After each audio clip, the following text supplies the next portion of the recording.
माढा मतदारसंघात अजित पवार यांच्या राष्ट्रवादीमध्ये बंड होतंय की काय अशी चिन्ह आहेत। उमेदवारी न मिळाल्यामुळे मोहिते पाटील गट नाराज झालाय।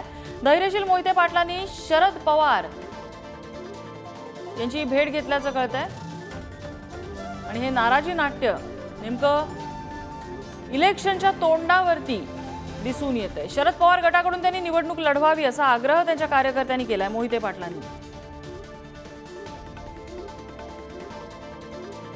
माढा लोकसभेच्या निवडणुकीसाठी आता शिवरत्न बंगल्यावर आता मोठी बैठक ही पार पडली। या बैठकीला रामराजे निंबाळकर आणि भाई जयंत पाटील सुद्धा उपस्थित होते, परंतु या बैठकीमध्ये आता कोणताही निर्णय झालेला नाही।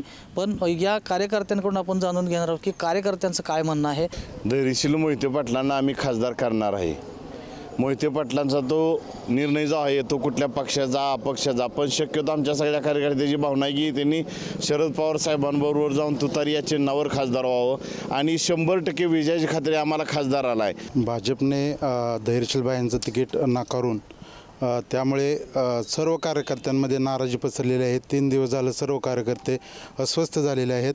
त्यामुळे सर्व कार्यकर्त्यांची हीच भावना की भैयासाहेबांनी तुतारी हातात घ्यावी आणि ही लोकसभेची निवडणूक लढवावी आणि ज्यांनी भैयासाहेबांना डावलले त्यांना आपल्या या माढा मतदारसंघात भैयासाहेबांची ताकद दाखवून द्यावी अशी सर्वांची भावना आहे। आम्ही पंढरपूर तालुक्यात देवडे गाव आहे आमचं।